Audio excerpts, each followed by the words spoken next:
네, 한 주간의 한반도 정세와 외교 안보 이슈를 정리해보는 토요일 대담 코너 한반도 브리핑 시작합니다. 국제 외교 안보 분야 담당하는 이치동 기자와 함께하겠습니다. 안녕하세요. 네, 안녕하세요. 네, 먼저 이번 주 주요 사안부터 소개를 해주시죠.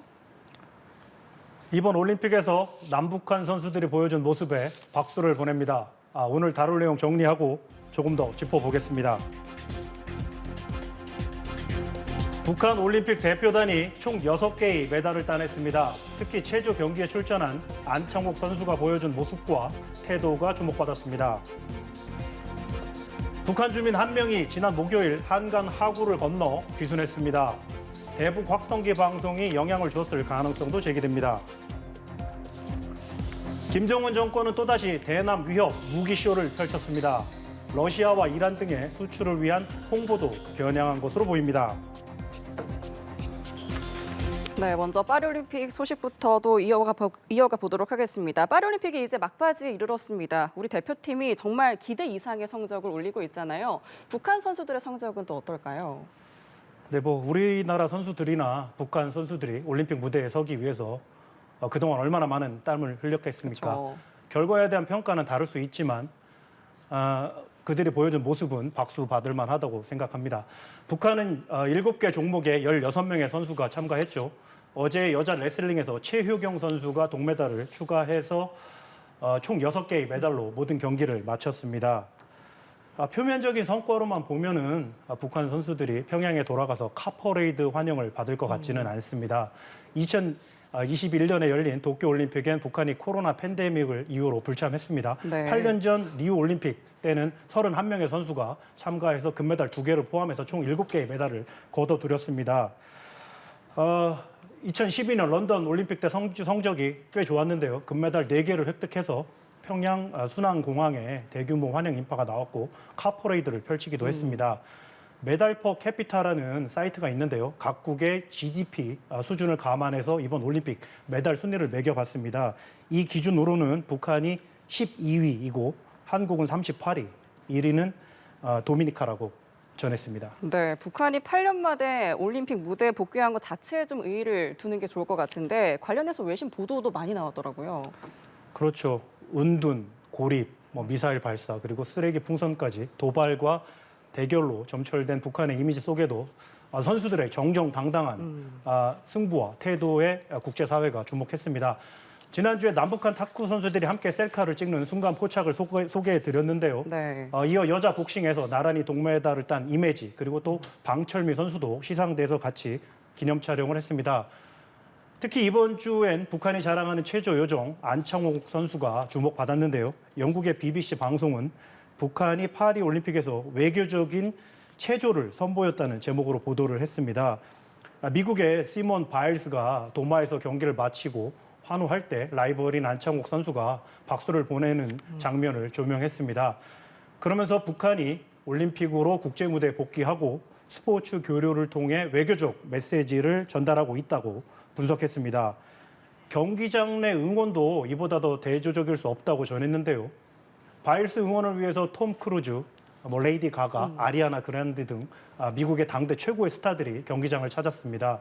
수천 명의 관중이 바일스를 연호했습니다. 반면 안창욱 선수를 응원하러 온 사람은 없었다는 겁니다. 네. 호주 일간지 시드니 모닝 헤럴드도 관련 기사를 냈는데요. 북한 선수들이 잔혹한 정권에 가려 세상에 잘 드러나진 않지만 장식용 피는 교환했다는 제목으로 보도했습니다. 도미니카 수영 선수 등이 북한 선수에게 받았다는 인공기 무늬가 있는 핀 사진을 SNS에 올렸다고 합니다.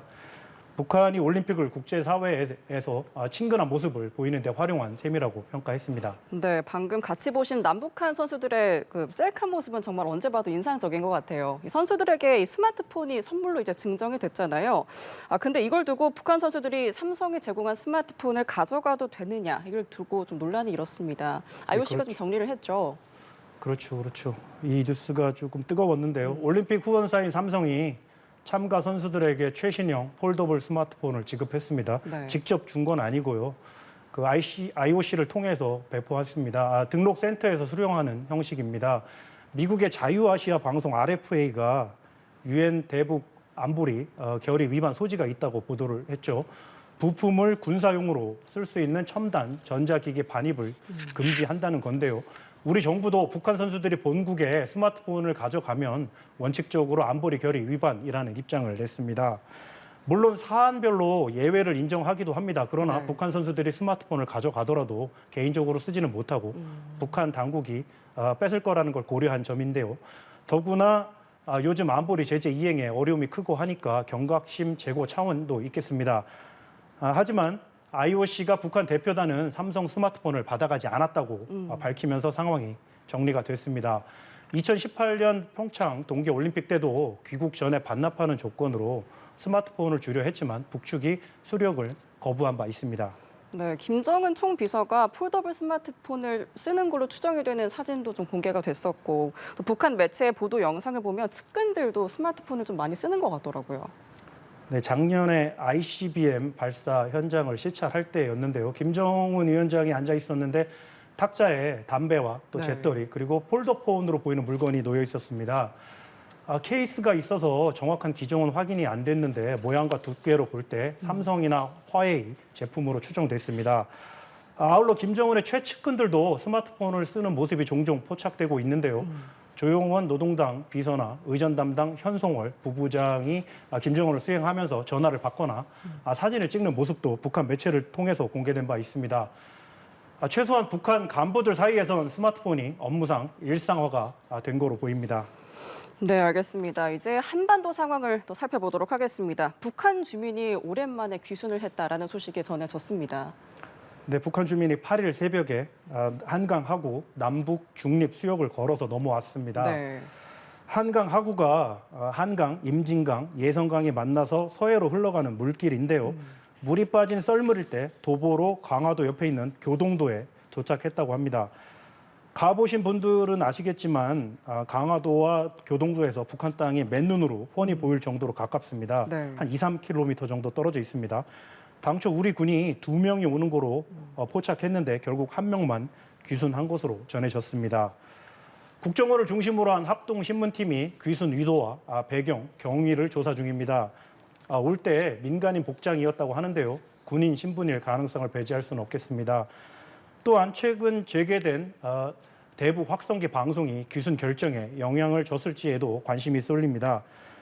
북한 주민의 귀순은 공개된 사안 기준으로 지난해 10월 4명이 동해로 소형 목선을 타고 넘어온 이후에 10개월 만에 처음입니다.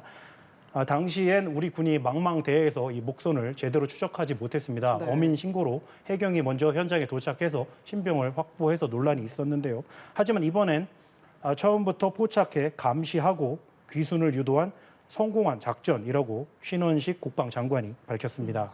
네, 말씀 주신 이 남북 중립 수역이라는 게 이 비무장지대 DMZ와는 또 어떤 다른 점이 있는지 설명을 좀 해주실까요? 네, 1953년 정전 협정에 따라 설정된 완충 구역입니다. 지상에는 이제 군사 분계선을 중심으로 DMZ 비무장지대가 있지만 한강 하구에는 경계선이 없어서 중립 수역으로 설정한 겁니다.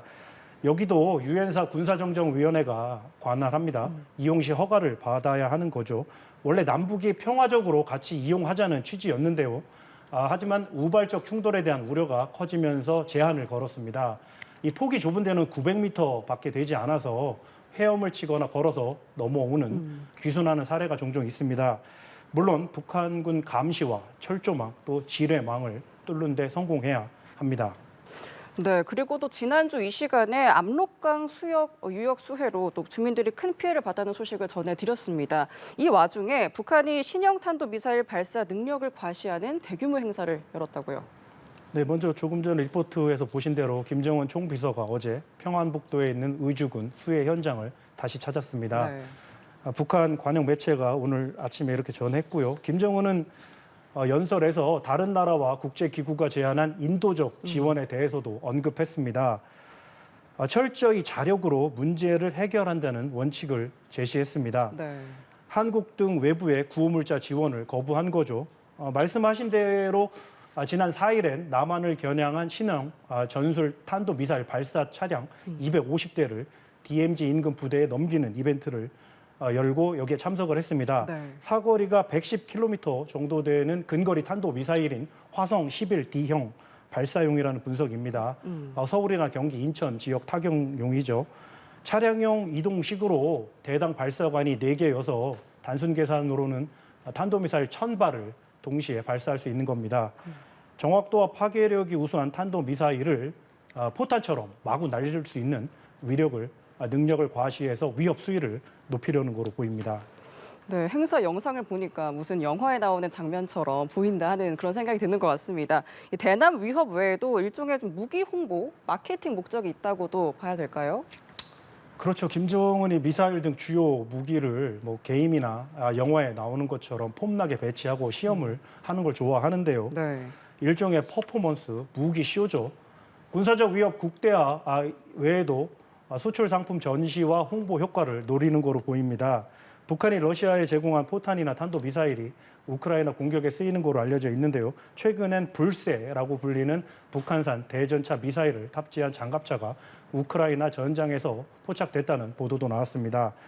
이란 등 중동과 아프리카에도 제법 잠재 고객이 있을 텐데요.